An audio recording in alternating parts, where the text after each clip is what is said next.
I was so scared for a moment. I was like, oh my gosh, this director, hey, gosh, this writer, Otherwise, I probably have a really big negative to say about this film. And I really hope that some men that have those backwards approaches to situations like this, I hope that they were slinking down in their seats as they were watching the film. They could have easily done a really basic story and gone to a really basic and expected conclusion, but they didn't. In my opinion, The Waiting Room would have been a great film even if they had taken away some of the expressions of Christian devotion. When we overwhelm our film with our message, we kill it. Hi, I'm Elizabeth, and welcome to Liz's Lens, where I review books, movies, television shows, and web series that I love and want to share with you.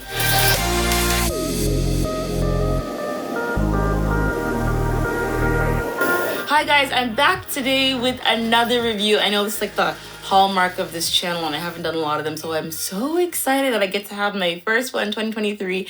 And guys, it wasn't even planned to be this particular review, but since it was so good and it happened to come out this year, I was like, bruh, nah, I gotta review it. And that film is The Wait, directed by Yemi, Morafa and Fiyin, Gambo. Guys, it's one of those films that completely comes out of nowhere and blindsides you. And I was so shocked to find out that it had been released in 2021. Why Netflix? Why? Why wait? Why wait? Okay, enough Hillary Duff. But since this film has come out, everybody has been talking about it, including a lot of my favorite Nigerian influencers. So I decided that since I love this film so much, I might as well join the bandwagon and let you... Who's this person? I decided to join the bandwagon and make a review for you. In case you're not Nigerian and you have no idea what this film is and no idea where this film has come from, I want to assure you it's a fantastic film. No matter what culture you're coming from, you gotta watch it. Okay, let's get into it. So first, I'll start off with a short synopsis, then I'll get into the rest of the review. Okay guys, so before I go into it, this movie was actually based off of a book by Yewande Zacchaeus. And upon further investigation, there's actually more than one book. There are about 4 in her series, and it's called God's Waiting Room 1, 2, 3, and 4. But they're not novels, they're actually compilations of testimonies, advice from the author, who actually went through 9 years of infertility between her first child and her second child. So that was her waiting time, and from that she just gave a book, actually 4 books, to express some of her thoughts, some testimonies, to kind of bring hope to people that were in their waiting season as well.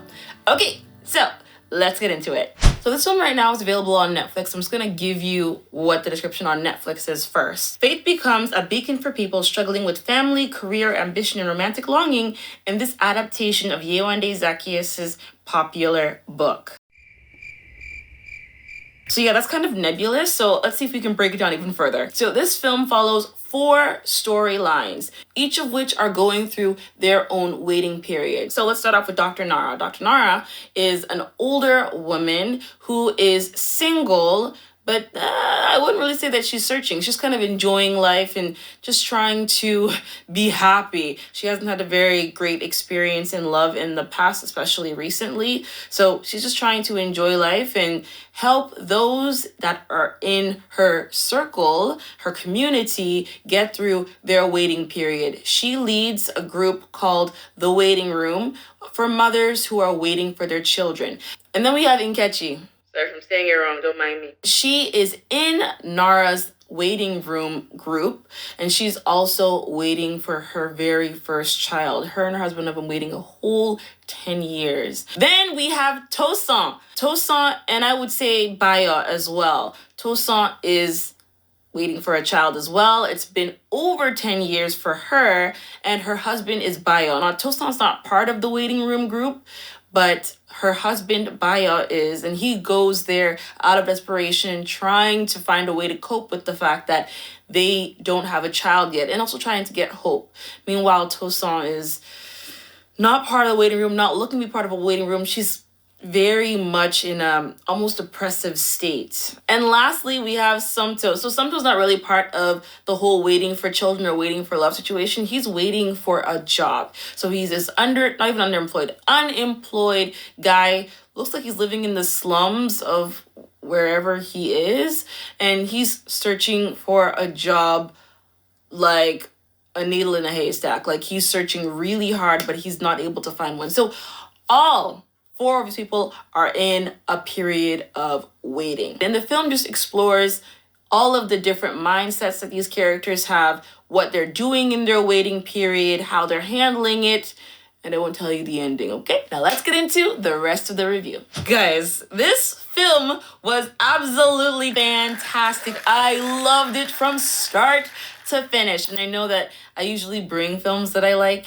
to this channel anyways, but this film had a little bit of, I don't know, something like a je ne sais quoi, you know? So, first of all, I want to say that the writer and the producers, the director and the writer and the producer, everybody involved in the story making, they really know how to take you on an emotional journey, man. First of all, the story is already kind of emotional because everyone understands what it's like to be in a waiting period, whether waiting for children, waiting to get a job, waiting to get into school, waiting to travel overseas, whatever it is, everybody understands, you know, a waiting period. And this film could have easily just skidded over the top and not really gone into the nitty-gritties and really touched you. Like, they got into they were in my house. Like, they really got into the heads of a lot of people, including me. Like, I felt like they touched on some things that are so relatable, some things that are so, in a way, sensitive, because you know someone or you have been someone who's just been there, right? And some of those scenes,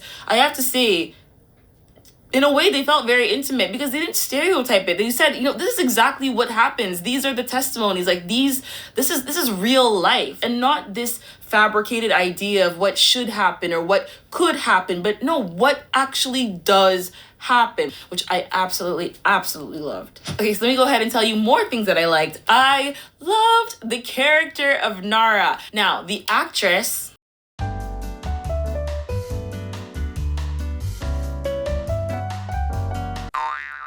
oh gosh. Nse or Nse.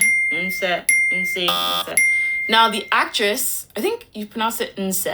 My hat is off to you, ma'am. You rocked that role. I love the character of Dr. Nara. Everything that actress did to play that character shows that actor's intelligence and her ability to really take in a character. Every little movement she made with her eyes, with her face, with her hands, every pause, she made the character really, really, truly come to life. So fantastic job. I loved it. And guys, I can't even overlook all the rest of the actors as well. The person that played Bayo, the girl that played Nkechi, I think her name is Ini, the girl that played Tosan, the guy that played Nkechi's husband. My gosh, back-to-back all-star cast. I felt like it was an all-star cast as far as I'm concerned. The story was already really good, but for the actors to be able to carry that story with their performances, I mean, it just signifies more how important it is to have a good cast, great actors that are sold out to your project, and actors that are good at their craft. Easily, this whole film could have been undercut by really, really bad acting. So good job. Guys, one thing about this film was that I was on the edge of my seat the entire time. You know, with the Christian film, you can usually guess the ending. You know, you get a predictable ending now. You know what to expect. And yeah, true, for this film, you have an idea of what to expect, but the real whirlwind, the real intrigue of this film is how every storyline gets to their ending. I mean, it was just a fantastic ride, a fantastic adventure. And sometimes it was like, okay, all of these storylines are in the same film, but how are they going to interact? How are they going to cross over? It almost felt like it could have been two films separately. And I was like, hey, oh gosh, I hope this film ends well, because otherwise I probably have a really big negative to say about this film. But all of the storylines went perfectly together. It was so satisfying. So guys, I know that you have watched this film, and even if you haven't watched this film, go ahead on Netflix and then come back here and do what I'm going to tell you. Go ahead in the comment section and let me know how you like this film, what intrigued you about this film. Let me know if you haven't watched this film and my review has encouraged you to watch this film. Let me know what you think. Unfortunately, Netflix does not have a comment section or a review section, so all you can do is inspire people and encourage people to watch this film by going to the comment section and letting them know how much you liked it and what you learned from it. So let me know in the comment section. Make sure you like this video and you subscribe to this channel. Don't forget that. I always forget to say that, but you should do that. Some things that I didn't like or found really interesting, the music. Whoa, bruh. Some of the background music, it wasn't really great. Some of it, music carries a mood with it. It takes your mind into a place to be able to receive what you're seeing on the screen the right way. And there were some times where it was like the music was bleeding too far into the next scene. It wasn't actually correctly interpreting the mood of the scene. So that's one thing that I didn't like about this film. The background music was so weird. I'm not sure why that was going on, but yeah, it was very odd. When you have really good music in a film, you don't actually notice it. You just enjoy it because it helps you get to where you need to go to in the film. This all helps the suspension of disbelief and helps your mind really get into the world of the film. Whether you're watching a film about aliens in space or you're watching a film like this, which is based in real reality. Music has the way of doing that. So when you have a really good score or really good background music, right, you don't notice it, and you shouldn't notice it. So yeah, that was one thing I just didn't find that great. Okay, one thing that I also really loved about this film, and guys, when I saw this, it was like a breath of fresh air. The lack or the significant reduction, let me say, of toxic masculinity on the screen. Fabulous! I mean, it was just a fantastic film. The husbands in this film were so supportive, so genuine, so loving, so loyal, so strong, so prayerful. So, guys, these guys were amazing. I loved it so much. It just seemed like the director, the writer, the producer, they all were just like, you know what? We know that this actually exists, that we have men that, blame their wives. I mean, they knew that these things were out there. They knew that these characters, these people are out there. And yes, they put them in the film, but they put them in the film in a way to stigmatize them. Instead of glorifying them or making them such a big part of the storyline, they just say, you know what, this exists, but hey, that's not our story. They really shone a light on men that are doing the right thing. And I really hope that some men that have those backwards approaches to situations like this, especially when it comes to childbirth, I hope that they were slinking down in their seats as they were watching the film and realizing that I'm not doing well. I'm not doing well with my wife. I'm not doing right by my family. But still, I'm so glad that this film really celebrated these great men and stigmatized this toxic masculinity that we see in the world, unfortunately, even still today. Speaking of the rest of the film, they could have easily done a really basic story and gone to a really basic and expected conclusion, but they didn't. It was great. And one thing that I took away from this film, just in terms of creating films, in my opinion, The Waiting Room would have been a great film, even if they had taken away some of the expressions of Christian devotion. For example, praying in tongues, all these things, reading the Bible, all those things. It wouldn't have had the particular kind of impact that it had in this particular way. Maybe it would have had a different impact. It'd be a bigger but different impact. Maybe a smaller but different impact.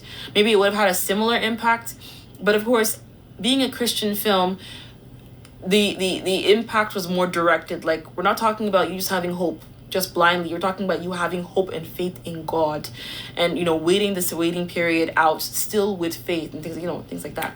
But one thing about this film was just that if they had taken all those things away, I feel like it still would have been a good film. That's one thing that I feel like we miss when it comes to Christian films. We create these films and we are so dependent on the fact that we're trying to make Jesus famous. We're trying to make people look at Christianity with a better disposition. We're so focused on that we ruin the art. I don't want to say ruin, but we ruin the art form. I remember part of the Bible, and I have to correct myself if I'm wrong. I think it's in Romans, but I can't remember now. About how God's creation talks about or expresses the hidden or invisible attributes of God. Now, if that's true, if you look at a flower and that thing is supposed to express the attributes of God, basically it's supposed to be a billboard sign to say that God exists, God is here, and this is how this is an element of who God is, right? But the flower itself, the flower isn't praying. The flower doesn't have a Bible verse written on it. The flower doesn't have the cross as a sign. You know what I'm trying to say? It's just beautiful. But the Bible says that even that created thing, it still boasts of the attributes, the hidden invisible attributes invisible attributes of God. You get what I'm trying to say? Like, if a flower in all of its beauty can do that without showing any like I said, expressions of Christian devotion, if they don't show those things but they can still give that glory, what about your film? How can we do that? Now, of course, there's a balance to these things, okay? And there are different films for different audiences as well.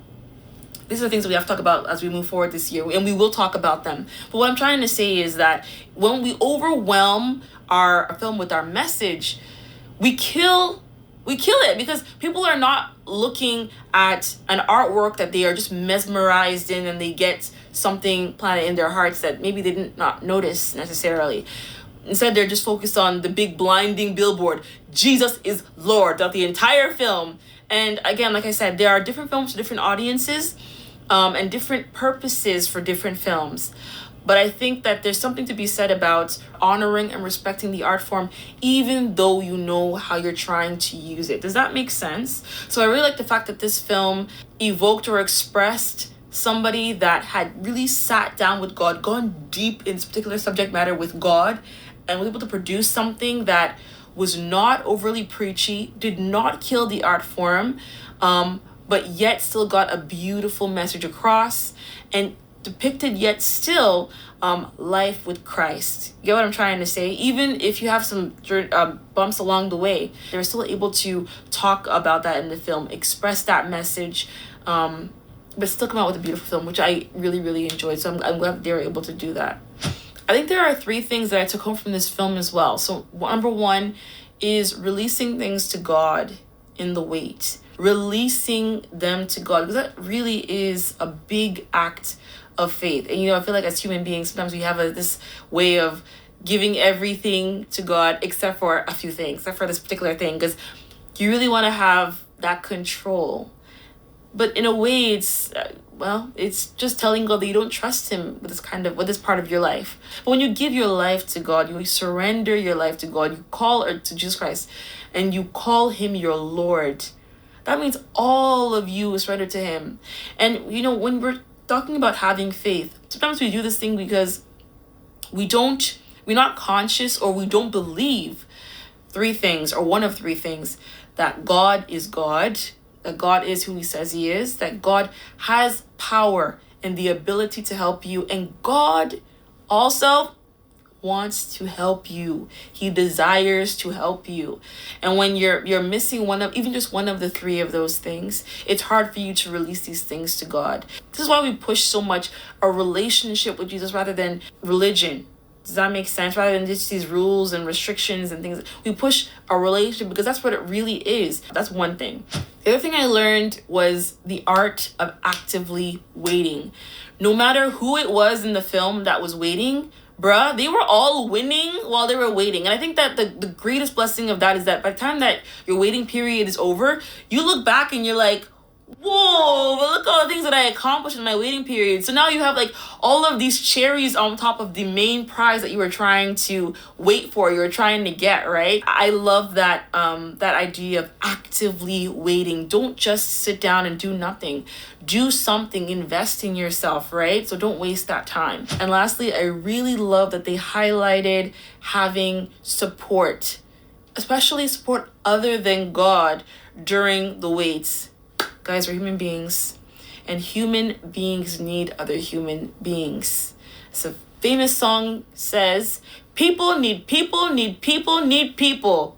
Okay, we need people, we need each other. And whether it was the husbands or friendships or support groups, everybody who was waiting had somebody that was holding their hand or trying to be there for them during the wait. And let me tell you something, for every single one of those storylines, that made all the difference and got them to their desired destination. We really need each other. We really need each other. And I like the fact that they made it so specific. Like, as although these people are holding on to God as well, they're praying, all these things, they still have people that are in this with them. Because there's some waiting periods, it's really painful. It's really, really painful. And sometimes people can give you advice, and sometimes people will even be the key to your exit from the waiting room, right? So, hey, get people around you. Of course, use discretion. Not everybody needs to be in your business, but I still think that it's important to have people around.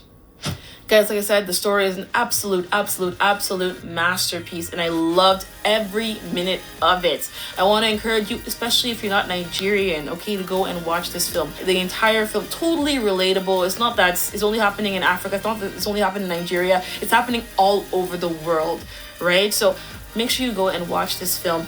I'm going to leave the link to it in the description box below, so make sure you go and check it out. And when you do, make sure that you return to tell me how much you liked it or where they could improve as well, right? So make sure you come back. Guys, I hope you liked my review of The Wait. I will see you next time with a new review or a new video. Bye.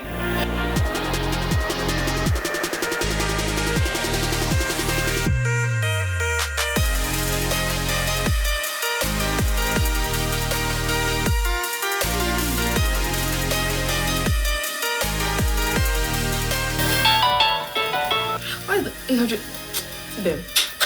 Why are people calling me 800 number? Do I know you? I'm 800. No, I'm not 15.